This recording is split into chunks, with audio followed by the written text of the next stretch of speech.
Aujourd'hui, j'aimerais parler d'un sujet qu'on sous-estime énormément, la difficulté de reconnaître sa propre culture tant qu'on n'est pas confronté à une autre. Bienvenue dans Repères et Passerelles. Je suis Virginie Giraire et ici, on explore les décalages culturels, générationnels ou professionnels pour mieux comprendre ce qui se passe en soi et autour de soi.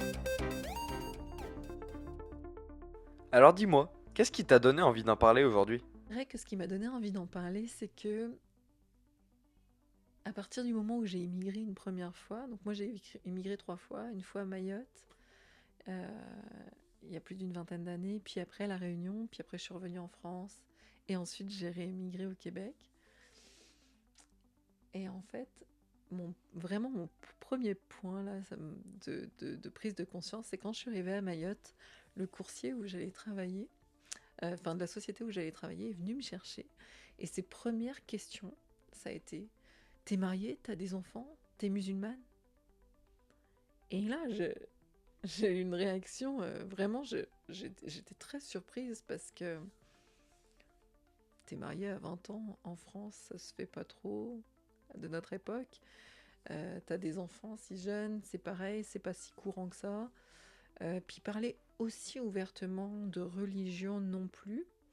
Donc là, j'ai commencé à prendre conscience que ben, ce qui était normal pour moi ne l'était pas pour lui. Et que je devais répondre à quelques normes invisibles au final, qui pour moi étaient normales, parce que depuis toute ma vie, j'avais été formatée comme ça, mais sans prendre conscience que c'était des règles de ma propre culture, que je répondais comme à des certaines normes invisibles, avec une idée préconçue des seuils normaux pour avoir des enfants, pour se marier, et que la religion c'est tabou, donc on n'en parle pas. Et, et quelque part, du coup, je me suis dit que moi, je pensais que je comprendrais les autres facilement, etc. Sauf que en fait, non, puisque j'avais même pas pris conscience que j'avais mes propres règles. Ok, mais qu'est-ce qu'on ne voit pas tout de suite? Et bien justement, ce qui m'a donné envie d'en parler, ce sont ces règles invisibles, euh, implicites, qu'on a tous en nous et dont on n'a pas conscience. Et Philippe Pierre, qui est un sociologue et spécialiste des dynamiques interculturelles, que vous pouvez d'ailleurs écouter dans le podcast Entre Lacs où il a été interviewé.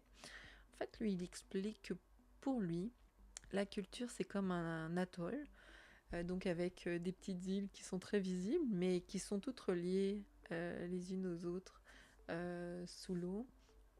Donc en fait, il explique que la partie visible, ce sont toutes les langues, toutes les traditions, la nourriture, etc. Que la partie invisible, ce sont plutôt les règles, les attentes, les interprétations. Et, et c'est vrai que dans cette partie-là, de règles implicites, on va retrouver, je sais pas, par exemple, la façon d'exprimer un oui, d'exprimer un non, d'être en désaccord, de, de s'exprimer par rapport à sa hiérarchie, etc. Et, euh, et je pense qu'on n'en a pas conscience tant que on est confronté à une autre culture, là, comme je disais tout à l'heure sur mes premiers pas à Mayotte. Mais vous savez, ça me renvoie à, à, à quelque chose qu'on me rapporte souvent ici, c'est que on dit que les Français, ce sont des chialeurs. Donc les Québécois disent: oh là là, les Français toujours en train de chialer. Mais chialer, pour eux, ça veut dire râler. Et c'est vrai qu'en France, le débat, la confrontation, c'est ce qui nous a... C'est une forme d'intelligence collective pour trouver une solution qui sera juste pour tout le monde. Mais au Québec, à contrario, on sera plutôt dans la progressivité, dans la nuance. Pour exprimer un désaccord, on va prendre soin de la relation. En fait, on ne prend pas soin de la relation de la même façon. Et donc, du coup, d'un point de vue d'un Québécois, un Français euh, sera vraiment abrupte, alors que des points de vue des Français, les Québécois sont beaucoup plus flous dans leur façon d'exprimer leur désaccord. Puis ça ne veut pas dire qu'il y en a un qui a tort et l'autre qui a raison, c'est juste que chacun obéit à des règles culturelles différentes. Euh, donc Donc ça, je dirais que c'est un premier point. Puis c'est quand on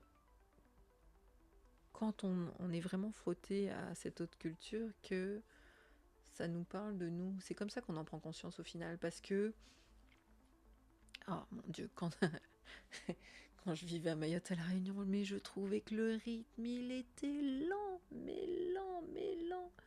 Et quand je suis arrivée en France, je me suis dit, mon Dieu, mais qu'est-ce qu'ils vont vite! J'ai du mal à rattraper le rythme. Je suis revenue en France en me disant, mon Dieu, ils sont tellement lents, là j'ai envie de retrouver de la vitesse, mais d'un seul coup, ça allait beaucoup trop vite en France. Puis j'arrivais au Québec et là, il fallait que je rétropédale un peu. Donc ça m'a ramené à mon niveau d'exigence, de performance, la vitesse que j'avais l'habitude d'avoir au quotidien, etc. Et puis, ce qu'on oublie souvent, c'est que on, on a aussi notre propre singularité, hein.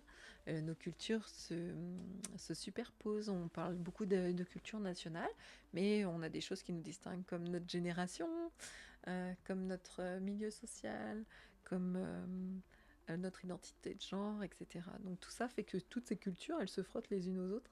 Et il faut qu'on apprenne à, à essayer d'identifier cette partie invisible pour éviter les malentendus. En conclusion, quel serait le repère que tu donnerais aujourd'hui? Je dirais que le premier repère, et c'est assez simple en fait, c'est de questionner l'autre. Avant d'interpréter, avant peut-être même d'avoir des idées préconçues, pour éviter les malentendus, ça serait de dire, voilà, quand tu dis ça, qu'est-ce que ça veut dire pour toi? Est-ce que quand tu me dis oui, ça veut dire oui, j'ai compris? Est-ce que ça veut dire oui, j'accepte?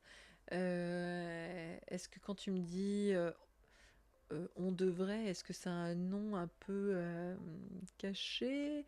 Voilà, donc en fait, essayer de clarifier ce que ça veut dire euh, pour l'un et l'autre, et puis essayer d'établir comme une sorte de référentiel commun qui va exprimer ce qui fonctionnerait pour les deux, pour trouver justement un terrain d'entente. D'ailleurs, dans la littérature interculturelle, ça s'appelle la mise en visibilité des référentiels. Donc c'est avoir un référentiel commun. Donc ça, c'est intéressant. Comme premier repère, questionner l'autre pour savoir vraiment ce qu'il a voulu exprimer. Parce que dans la façon dont il l'a exprimé, on peut recevoir pas tout à fait la même information selon la culture dont on provient. Donc essayer de désamorcer ces malentendus en questionnant l'autre. Et puis, rappelez-vous que on vient tous avec une culture, on l'a vu tout à l'heure, on n'est pas neutre.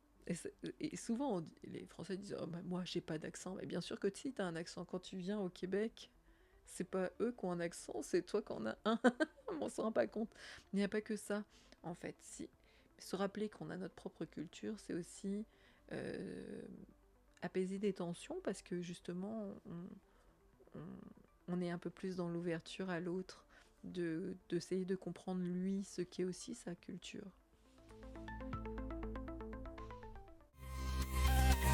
Merci pour votre écoute. On se retrouve bientôt pour de nouveaux repères et passerelles.